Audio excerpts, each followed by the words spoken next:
For today's episode of the Down to Business podcast, I sat down with my boy Marcus Plummer, a photographer and a videographer based out of North Carolina. And so we were really able to take a deeper dive into how he got his start in this space and, just some of the dope content and dope experiences that he's been able to have so far. And then on top of that, he pays homage to a few of his friends, a few of his colleagues who have helped with his transition into this space because a lot of this was fairly new to him. So they've, been there for any questions that he's had, mistakes and lessons that he's learned along the way. So, and last but certainly not least, he talks about the importance of mentorship, both in his lives and in the lives of others, and what really the impact can have on the youth. So without further ado, man, enjoy episode 82, Lights, Camera, Action.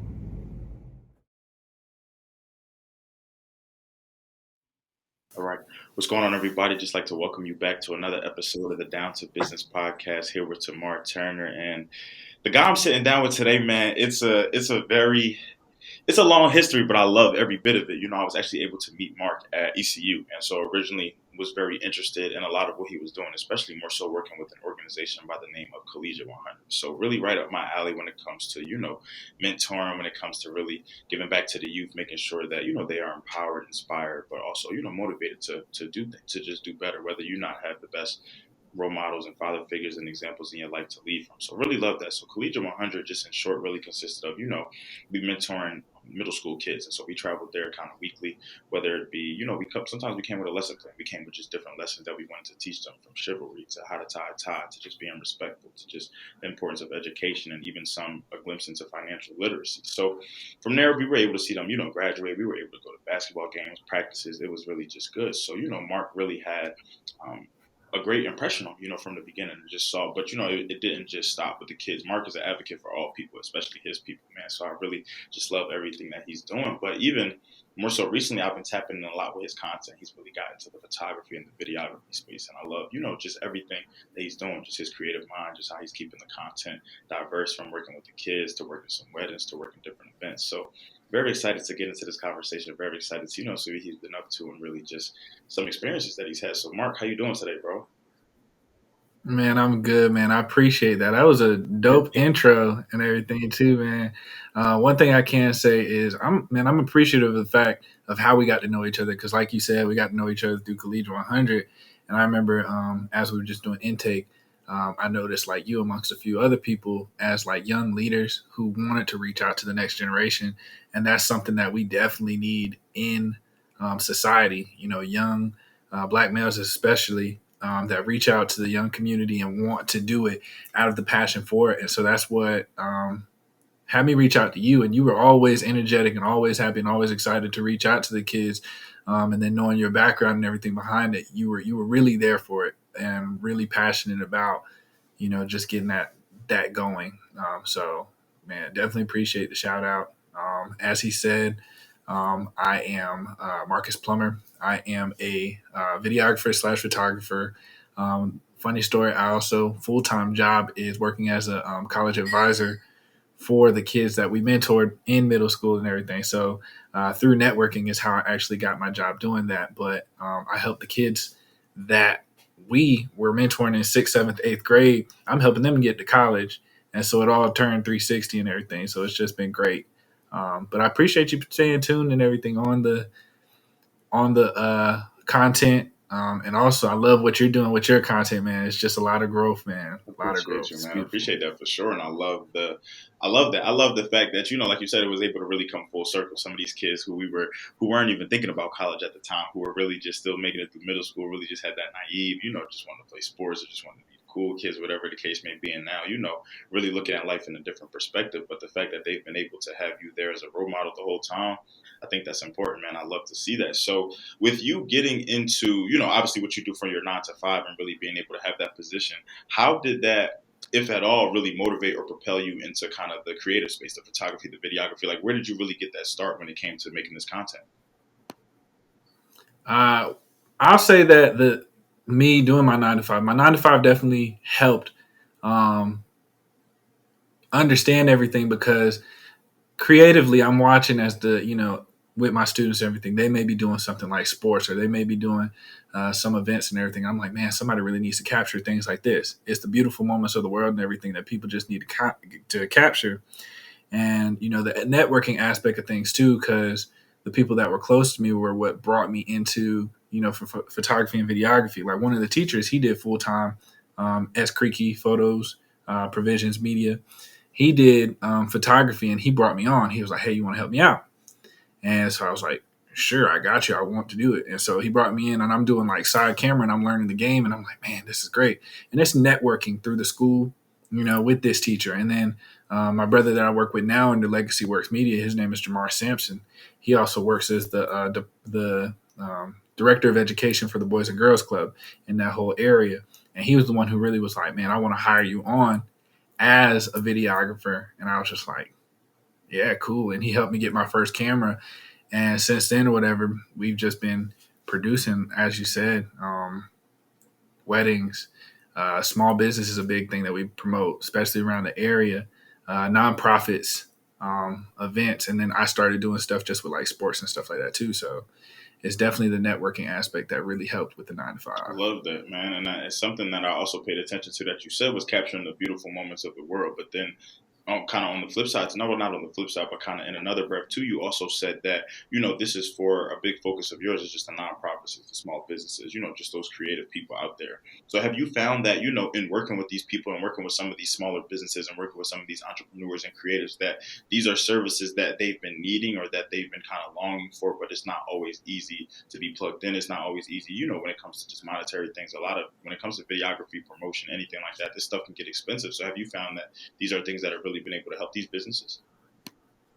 Oh, absolutely. When it comes to, so the big thing about taking your business to the next level is definitely exposure and how you expose it. Because people are going to look at your business based upon what they see on the social media, what they see on, the website or other stuff like that. So a lot of times small businesses, they're so good at the product. Like they're amazing with the product and it's a perfect product, but nobody knows about it.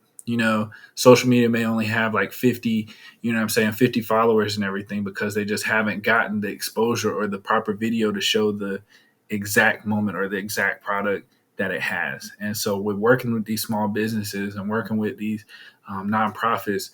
As soon as you see it in a different light and a higher quality, almost lifelike and a cinematic feel to it, it takes it to the next level. You'll go from having like maybe 10, 15, 20 views or whatever, or 50 views to 20,000, and going viral across, Facebook, Twitter, Instagram, just because people are looking at it in a different way. In a world where we live where people are scrolling through Instagram and they want to see 15 seconds of something or 30 seconds of something, it just boosts you up. Your business just goes up because people actually are exposed to who you are.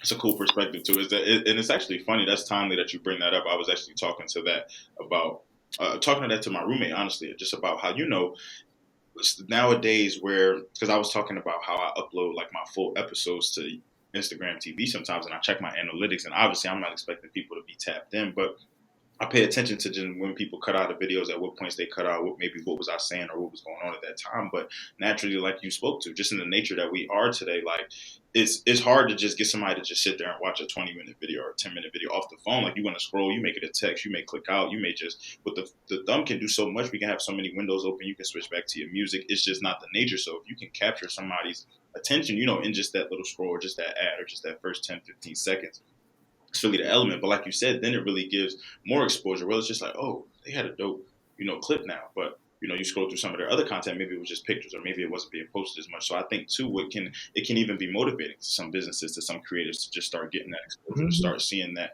I knew I was doing good work. I knew that people were really going to love these products, but it was about where the products really getting to the people, and then not just the people, the right people on top of that. Because sometimes people don't realize you can have a very, large following and just get a lot of support, but if you don't have the right support, it's not really going to propel you. Like you can just keep, getting people to come back. But if you have the right people who can plug you, can put you in different places, the support will be, never ending in a sense. So, and thinking about just how you keep your content so diverse, like I've said, I've seen you working with the kids at the football games. I've seen some weddings now. I've seen just some regular shoots. What is really your approach when it comes to the photography and the videography? Are people really just coming to you? Are you doing like consultations? Are people kind of just coming to you with an idea? Do you kind of piece things to life yourself? Is everything just a little bit different? Because I know, when it comes to the sports and stuff like that, that's you. That's just in the moment, just grabbing stuff. But I also, too, love the creative nature with how you put things together. So, yeah, what does that really look like? Diving deep into what you really do as far as putting the content out there. Funny story is I'm kind of like a perfectionist in a way. So I haven't even marketed myself, much as like, hey, like come work with me, come, what I'm saying, take my videography, photography or anything. I might, sell a little bit of, hey, I do weddings. You know what I'm saying? I may say that, but what you see on my social media, what you see with my content and everything is most of the times either word of mouth or practice, you know what I'm saying? Because I haven't done a commissioned sports thing yet. However, like I love producing it, like, and that's simply because I think that with what we have, especially across the river, if you've been in Greenville, where nobody really pays attention to the small town areas and everything, they don't have the exposure. However, it's a beautiful, you know what I'm saying? It's a beautiful thing. It's a lot of work being put in. And so I go out, I do that for free. I just want the kids to feel pride in themselves.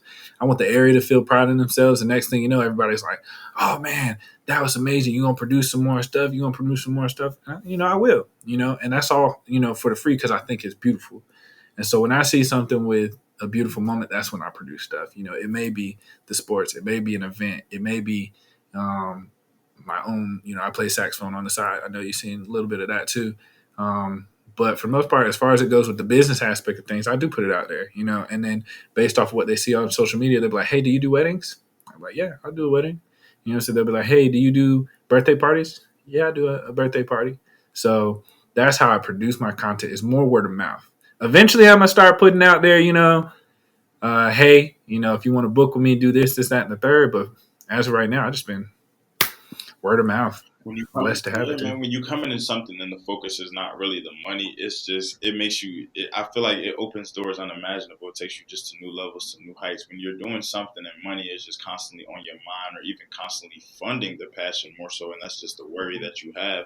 You may, tend to cut corners. You may just tend to put things out there. You may tend to be not really genuine or insincere. But when it's really like you said, you just love capturing the moments. You love the fact that the kids can go back and watch these videos, see their highlights on TV in a sense, or just being posted, or with some effects on it and it look cool. You throw some music behind it. It's dope, man. It's almost like a highlight tape. It's the stuff that we used to pay people to make, to get to these colleges, to get to these universities and stuff like that. So the fact that, you're just doing that, like you almost out of the kindness of your heart, essentially, but just the fact that you love the work, you love the creative process of it, you love the fact that people are resonating with it, man. I think that that's just dope. That just it's only going to make it better for you. And then, like you said, once you really just get into the established and developed perspective, then it's just like, okay, well, then I can do this, then I can do that, then I can say, okay, well, let's book, let's, DM me for this, DM me for that. So you name just a host of different services, a host of different, different areas that you can be and shoot and create in. Is there any area that, you haven't really tried yet that you're interested to get into? Is there anything that maybe even looking into the new year that you want to kind of work with more to get better with or perfect? The one thing I want to get better with, I'll say, is like studio photography. Like with, set up the light here, set up the light here, backdrop and other sorts of stuff like that. So I bought myself, a backdrop, all this other sorts of stuff, but I need to practice it, of course. But that's the side that I want to get really good with, because the stuff where you see like people have nice little effects on them, other sorts of stuff like that, it just looks so much clarity. Is studio photography, straight up the lighting. You get the expensive light, you get the backdrop and stuff like that. That's what I want to get good at, and so I'm going to take a little bit of time, most definitely, to practice that aspect of things, so that next year, really, it's going to be coming in clean. All right, now he said clear cut, concise. He said be on the lookout for that. And I can definitely attest to that too. One of my somebody who works at one of the companies here at my job, he actually owns a studio, so not too far from where I am right now in downtown. And he was just basically showing me some of his work, and it's just like some of this stuff just looks too good to be true. Like it's just like one photo, but you getting effects here, you getting the shadows, you getting the movements, you getting, like you said, just that clear, just the hollow background. It almost just looks too good to be true. So yeah, studio work is definitely where it's at a lot, and a lot of people love it. I see a lot of brands, a lot of birthday photo shoots, a lot of pregnancy, just family shoots, holiday things. Now a lot of people are using studio work. So I definitely think that that's a good space. That's going to be definitely something dope to get into. So what has been, I wouldn't even say really like, so when it comes, I think a lot about, people who get inspiration. So whether it be, a brand, a boutique, a rapper, a clothing brand, they look to certain people for inspirations. They may look to people for just different ideas. They may even, be inspired and influenced by them. You even mentioned some people who you work with, just other photographers that you've had, and just other people who you've been able to kind of be in contact with. is there anybody who, you directly learned from? Is there anybody who, when you were really getting into the space, that you looked to when it came to just advice, when it came to just tutorials? Were you kind of just somebody who learned on your own, whether it be just the YouTube? Did you buy books? How was that really, learning this process and then really getting your feet wet in a sense? I think mentorship is key to everything you ever want to do. You know what I'm saying? Mentorship and having somebody who knows the business is key. I have three. I hit them up on the daily. Like I said, Stefan Creaky, S Creaky, or Provisions Media is what he goes by now. He is the first person who got me into photography. And then after that, it was Jamar Sampson, who I work with now as my business partner. We work as Legacy Works Media, where some of our work and everything has already been played in at an ECU game. You know, when they get winning against Cincinnati, our stuff on the big screen in the stadium, and I'm like, man, this is really cool. So that's one of my other inspirations, and the other one is his name is Derwin Marshall. He works as Fadeaways Productions, and he's like the top dog. He's been like one of the best videographers that came out of not came out of Greenville, but came out of ECU, and he produces. Like, he takes me on. We got 2 weddings that I'm gonna work with him on next year in January, actually, and then we've worked on a few and everything in the past together. And he's taught me everything as far as goes with weddings, videography. Taking all of them taught me how to do photography, taking videos to the next level. But that mentorship is key, man. If I didn't have somebody that knew the game tell me about it and walk me through stuff, I wouldn't know a thing. And I got a kind of my own story to that too. So, well, for one, I definitely will second what you said. Derwin is cold. I've seen a lot of his work, man, even sometime I spent at ECU.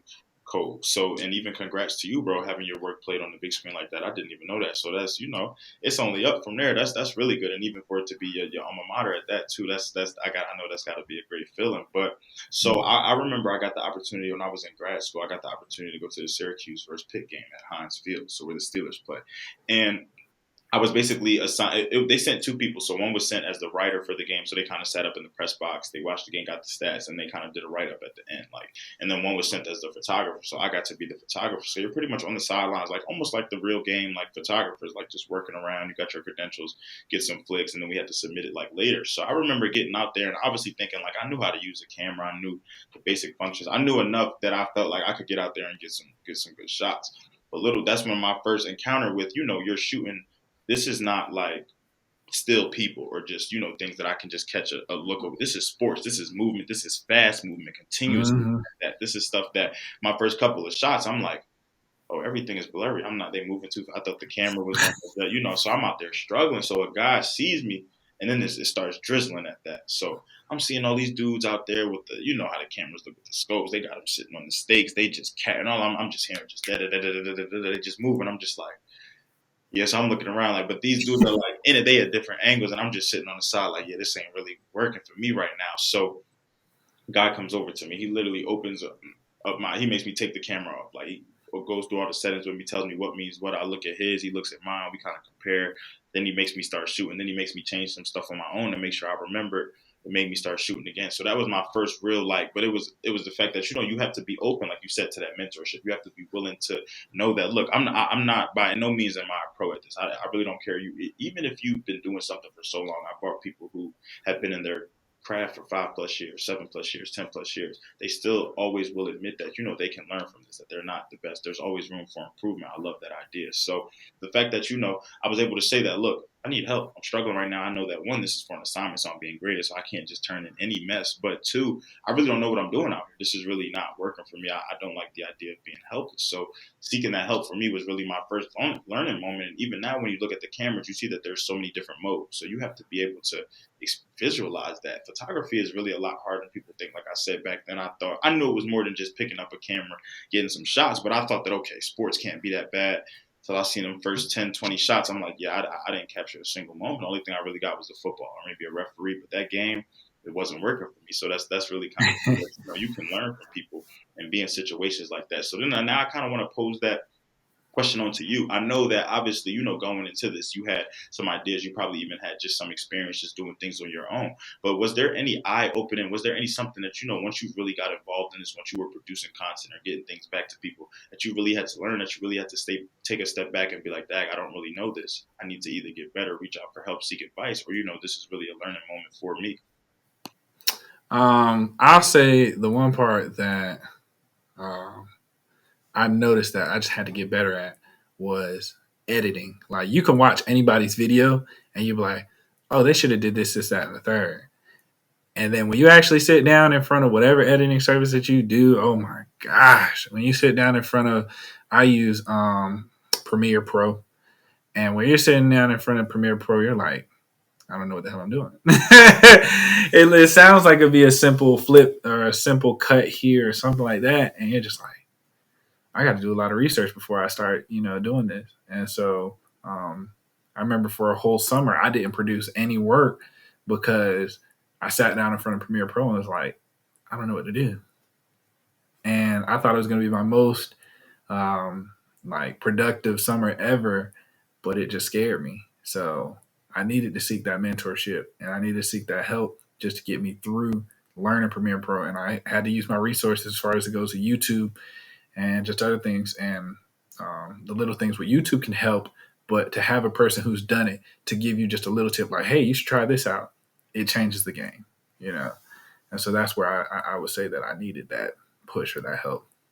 100%. I really credit my high school a lot when it comes to Adobe Premiere Pro. That was actually when I got introduced to it in high school. And come to find out, we actually had to take a certification. So we pretty much worked with Adobe Premiere over the course of like 2, 3, 4 years. And then if you wanted to get certified from it and really just, I guess the certification would obviously look good on jobs. But for me, I was just thinking about the resume. I just wanted to pack it up. So I said, let's take it. I've been working with this. I feel comfortable with it.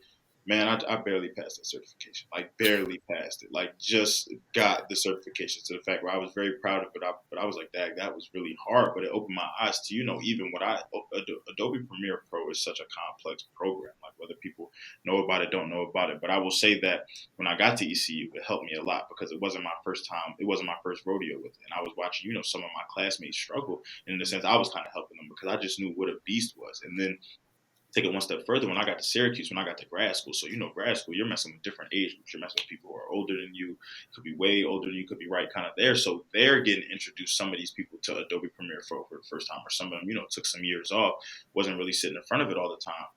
It was just like, but we're having to use this more complex. So having that, just that knowledge, but even speaking to, just the difficulty of that program, especially, starting from scratch, trying to go through the YouTube, because there's one thing, to just watch somebody, to try to click what they're doing and do what they're doing. Their screen always looks different somehow, or something didn't work out the way they did. But it's another thing to have that real life example in front of you, to have somebody kind of be able to walk you through. So I definitely agree with you. And Adobe Premiere Pro is a beast. I'm still certified though, y'all. So if y'all need some help, definitely hit me. Point you in the right direction. Yeah, man. So we're thinking about, I'm really thinking about right now, the close of the year. I'm thinking about, how obviously the new year comes with that new year, that new mindset, that new mantra, just that fresh start, to let's really hit the ground running, let's really do it. So whether it even be something that you're working on now, whether it even be things that, you're formulating, obviously, because people plan, people are getting goals and different things situated so that when Q1 comes, they can really just go and do what they have to do. Is there anything that from Marc's POV, that you're really looking to get into as we debut the new year? Are there any new services or any new, avenues that you're getting involved in? Are there any new projects? I know you said that you have 2 weddings coming up that you'll be working on, but is there anything, that you're excited to debut on the terms of collaborations? Is there anything that people can be on the lookout for when it comes to content or anything like that? Not like this next year, at the start of the year, is going to be crazy. It's main thing that we're focused on as far as Marc POV goes and Legacy Works Media is a rebranding, like change around the whole game, change around the product itself. It's just going to come in more crisp. Website, fix that up and everything, make it look pristine. Collaborations that we've done, we're trying to get a little more creative with what we do. I know on the side of Marc POV, I'm going to start producing some, like I have some fire basketball intros because it's basketball season and I love basketball, especially women's basketball. I got a fire idea for women's basketball that I'm going to come out. I hope y'all see that. I just finished up shooting. I don't know if you knew this, but Winterville just had a new mayor. Actually, uh, just sworn in the first the first African American mayor of Winterville. We just finished shooting that, so I'm going to drop that pretty soon because he hired us on to actually do it, which was really dope. It's a dope Um, collaboration. Yeah. and honestly, just open for anything. If people just want to be creative, come in, hit up Marc POV, Legacy Works Media, Fadeaways Productions, hit up all of them and everything because I'll be at all of it. I'll be at all of it to be as creative as possible and just produce beautiful work, beautiful art. So I love that, man. I love one, congratulations. I do remember, yeah, when I reached out to you that you were telling me that you actually just got brought on to shoot that project. So yeah, so that's big. One, that's big for Winterville, but two, that's big that, they were able to reach out to you, even keep it local in a sense, and y'all were able to really put that event on. But so I love the fact that you're working with so many different backgrounds. Obviously, these people are in the same industry. They do what they do, but obviously you're getting so many different creative minds. And I think that when it comes to photography and videography, just that creative niche in general, you have to be your mind always has to be turning and going. Like, yes, granted, you can have your style. When you watch certain videos, you could be like, okay, I know who shot that. I know that that was him. I can just tell by what it is. But in a sense, it still is just like, yo, that's a good video. Yo, that's fire. I feel like with being in this space, bro, you have to always be, churning and turning and just thinking about different things. So I love that you're getting all this experience. And I love that, like you said, the rebrand is coming. You keeping it's things coming. pristine, as you said. I love that word. So I'm excited for it, and I think that people should tap in. So, and thinking about just people in this space and thinking about people who may be photographers, videographers, people who may just like the idea of that, people who may be wanting to get into that space, people who are just creatives in general. Do you have any, words of wisdom, words of advice? Do you have any things that have kind of helped you and propelled you, obviously, over the course of your journey? Because this is, we're not going to be naive here and say this is a walk in the park. We're not going to wake up and say that every day, you're just up and at 'em. You're just ready to go with ideas, that things are just coming with you, that even things turn out the way that you want. I know that I'll speak for myself, but I know you may be able to agree that just in even my time of shooting and getting photographers and being in grad school and things like that, I'll always come back to my content. I have shot so much B-roll and just got all this footage and things were just good and the interview sounds good. And then you go back and you play all the tapes back and you just like mess that up. That's not sounding good. I don't even have as much B-roll as I thought. So what would you really say to, people who are embarking on this journey, people who are in this space and just things that, as creatives, it can kind of help you just to keep going and just to really stick to what you love?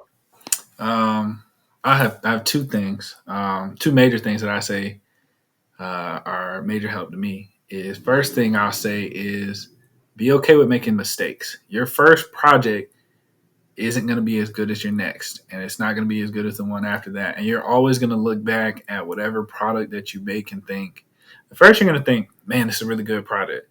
Then you're going to look back at it a few weeks later and you're going to like, I could have did a little better. And you're going to look again, I could have did a little better. And that's okay, because it's okay to make mistakes. It's okay to start somewhere, just start somewhere and continue to grow. So don't give up because it's not the perfect thing yet. Just keep going, keep growing. Because I can look back at my first video now or my first picture now, and I'm like, this ain't nothing in comparison. So first things first is be okay with making mistakes. Be okay with growing. Be okay with having a starting point and a growing point. Just keep on pushing a little further, whether that be investing in yourself, investing your time, money, etc. But you just want to keep going a little further each time. Second part that I'll say is networking is key. And I know that's, for any business, networking is key. When it comes to this business, you can get a lot of clientele, you can get a lot of help, you can get a lot of stuff just based off of your name alone. People want to work with you because you may have just had a conversation with them in the cafeteria back in college, and they was like, yo, Marc, how was your day? Blah, blah, blah. Now they know that you do videography, photography. Is, hey, Marc, I'm trying to pay you, $2,000 to shoot my wedding, all because we just network and we just talked in the cafeteria. So networking, being nice. I tell my youngest now, even in the middle school, yo, don't be mean to anybody because you never know. You know what I'm saying? Don't pick on this girl because you never know. She might be fine come 22 years old. So, so major thing is just networking is key. You never know who will do what. You never know who has the access to the next level. And so keep your networks open, talk, communicate. It could be any sort of conversation, but that always leads to good business. Smart man, I love it, and yeah, man, you gotta tell the kids now, man. You gotta be careful with who you choosing to give the cold shoulder to, or choosing to, you want to talk about or get on them at recess or something like that. They be done glowed up and hit a whole 180 on you. Yeah. Come turn around, you might need them. You reaching out to them, so yeah, man, don't burn no bridges out here. You gotta keep everybody close. I love that for sure, but I really think what you said, man. You have to be okay with not being comfortable all the time. You have to be okay with just not being complacent, with just sticking to what you know. You have to branch out. You have to, reach out to people, have those conversations. I remember I brought on my man Deuce, and he said one of the goals that he has is just to talk to one new person every day. And I really took a step back and was just like, think about that. 365 days in a year, like 365 different conversations. Something is, who knows what can come out of 365 conversations, even if it's only 12 opportunities. Those were just 12 things that, that's one opportunity a month. That's something that could have put you in a different space, something that could have put you somewhere and really helped you out. So, yeah, man, it's just, and then too, something I liked you said was you look back at your first project. Man, I listened to my first podcast now, and I'm just like, I'm shaking, I'm cringing, I'm listening to the background, I'm listening to everything I was doing, how I cut certain stuff. I'm just like, man, wow. And then I'm about 2 years later, here I am now. I'm listening to the episodes. I'm looking at the feedback that I got and stuff like that. And it's just like, you just got to stick with it. You always have to recognize that there's room to get better and things like that. So It's funny. obviously from this interview, I'm expecting that people are going to want to work. People are going to want to tap in. I follow a lot of creatives. So the fact that, you're in North Carolina and you're around, I'm about to really connect you offline with a lot of just different people who do different things. So be on the lookout for that from me. But, just for the people who will be tapping in, of course, people who are going to be tapping into this episode, whether they just be listening, audio on YouTube or even popped in on the IG Live, can you just tell us, the best way to get in contact with you, how we can reach out to you, and how they can even, if they want to collab and stuff like that, how they can reach out to you, whether it's working with you, whether it's working with even, some of your counterparts and things like that. Okay, so I have separation of identities. When it comes to my social media, I feel like that's major key because you may produce different work from your personal life and you may produce different work based on what you do. And so I have 3 social medias that you can contact me at. My main one, personal _ Marc P _. So underscore MARC P _. That's my main. My photography / videography one, mainly put all my events, weddings, other sort of stuff like that. That's Marc MARC .POV. So Marc .POV is my photography videography. And if you want to check out some of my sports related stuff with my school, it's Plummer PLUMMER .NP as in North Pitt. So plumber.np is all on Instagram. That's how you would contact me here if you want to see any of my work. All right, y'all. Giving y'all a little bit of everything, telling y'all what vibe to expect from what page. So I'm going to definitely make sure that, as always, I will have all of that in the bio for y'all, and y'all will be able to, reach out. Like I said, I'm going to definitely tap you in with some of my people, but I know even people listening to this in different states, different areas, man, y'all got to get right. You never know what can come, from 2 creatives, 3 creatives, 4 creatives, put their minds together and really just get some things going. So I'm excited, bro. I'm excited for everything that you're doing. I'm excited that we were able to just connect way back at ECU, just be able to really make an impact in kids' lives. But I'm excited to even hear that, you're still there with them every step of the way and really making sure that they're doing what they got to do. So obviously, bro, always wishing you the best of luck, sending love your way, thanking you, for hopping on here, for really making this happen, for pushing my platform, pushing my vision. So I thank you. I appreciate you, brother. Always too. Of course, bro. And then to everybody, who continues to tap in, from the IG Live to the YouTube to even my IG TV people, and then even my audio folks. I love all of y'all. I thank y'all. This has been another episode of the Down to Business podcast here with Marc Turner.